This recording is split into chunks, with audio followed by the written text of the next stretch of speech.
I suppose from your point of view, it's his target achieved this year, getting back before the end of the season, which is, I suppose, what you said, going back to December, really. Yeah, I thought, I suppose it's quite easy for me to say when I did get injured, but I thought this group would get into the playoffs, and right. I just targeted trying to get back before the end of the season and play some part in the playoffs, and you know, they haven't named a team yet, but hopefully play some sort of part and see how it goes. Yeah. How does it feel coming back in? Good. I've enjoyed the break. It's a part of rugby, and just taking it for what it is, and I feel fit now, fitter than I felt for a while. My body feels good, well, apart from my Achilles, which is still a bit stiff, but no, I feel really good, and I've really enjoyed coming back into the environment of the team.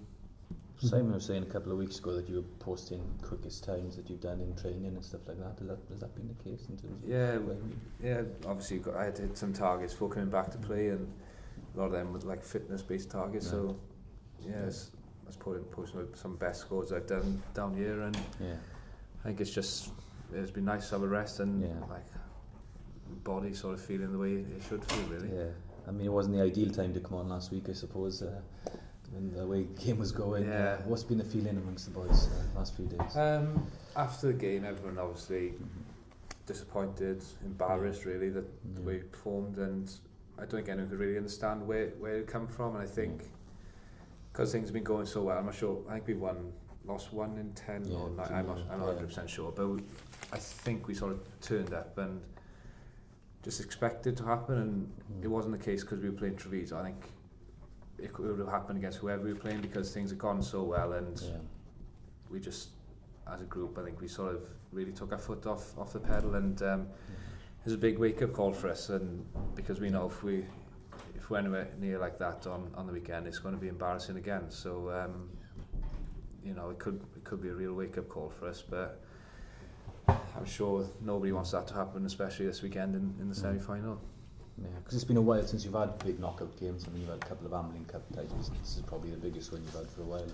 Yeah, definitely. And I think the last 2 years we finished 5th, but always in the lead-up we were sort of outsiders getting there. And after the result against the Blues, we were in the driving seat, and it was a bit different for this group, and it's not something we experienced before. And I don't think obviously on the weekend we didn't deal with it particularly well. So, but I think a little bit of the pressure's off now. We've actually got in there, and it's just about turning up and making sure that we put a good account of ourselves in this week.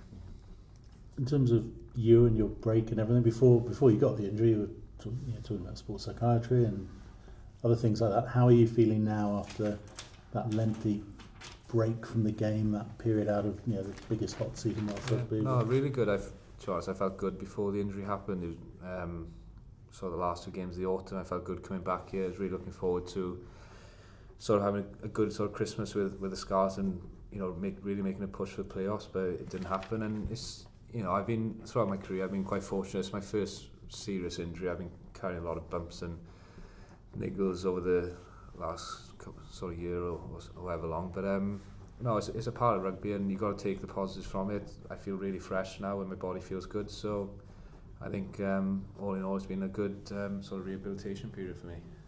You're coming back in, you got Japan. That'll be an interesting situation, won't it? Yeah, so I think it's a bit of a experimental squad they've sort of picked. There's not much obviously there's some boys experienced there, but they've left a few experienced boys out because I think I read somewhere they want to sort of develop leaders, so it'll be interesting. I think Japan, they're a good team. I'm not sure if they've beaten Samoa in the last couple of years, and when they play teams like that, so it is going to be tough, and it's something that hopefully I can get on that tour, and something I'm really looking forward to. Bit of a shootout at 10. There's no lack of experience there, is there? Yeah, exactly. I think be good. I'm just looking forward again, getting back into that environment and just playing rugby. I'm really enjoying training with the squad here, and hopefully it'll be the same once I go up there, because obviously there'll be a few new faces there, and hopefully learn quite as much as I can off them. Is it almost a bonus, Rhys, at all for you?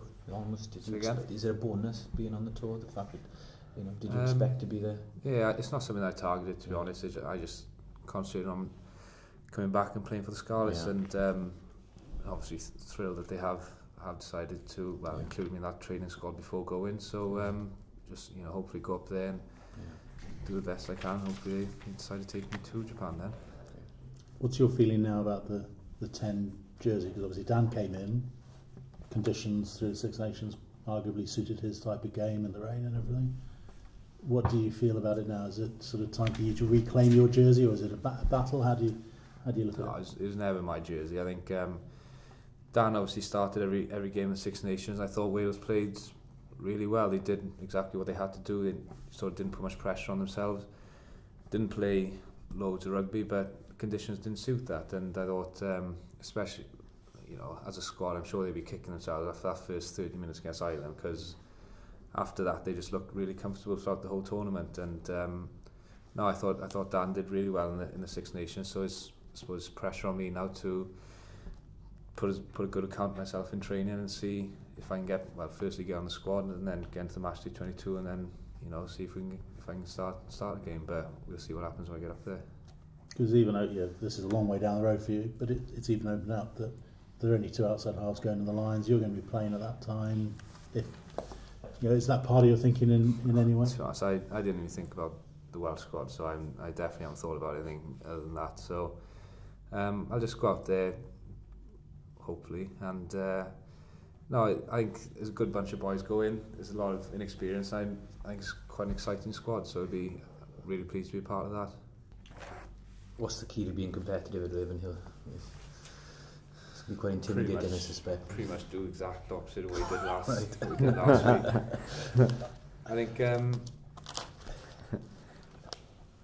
we got to be on edge going out there, because we know that if we're not, then they could run away with it. And I think we just have to be physical and not put pressure on ourselves, because I think in the previous sort of weeks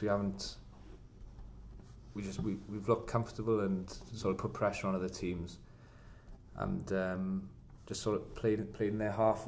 We've spoken about sort of winning a territory battle, and there's different ways you can do that. Obviously, with kicking, but there's like discipline, and they're like Pina or whoever plays. They got a big boot, so they'll either kick deep down to our territory or kick the 3 points. So it's going to be. Discipline's going to be huge, but I think the main one is just the physicality in the contact area, ball running. We've got to match them there, and if we don't, then we haven't got much of a chance. So it's going to be a big ask for us to really match them in the physicality area. Because the big runners, and they've got some big boys taking. Nick Williams. They've got a big pack, and obviously Tommy Bowe. He's a real threat for them. He's playing really well now, and I'm sure he'll have a big point to prove, especially before he goes away with the Lions. Good at their half-backs, you mentioned Pina, but that access between him and Paddy Jackson at 10. Yeah, I'm not. Obviously, we don't know who they're going to pick. I think Pina played 10 last week and Marshall at 9. So, whichever combination they pick, they are going to be good. And especially out in Ravenhill, they just do the basics well. They clear their lines, and then once they get into your half, they put a lot of pressure on you with their big runners. And you've got some exciting backs there as well. So, I think.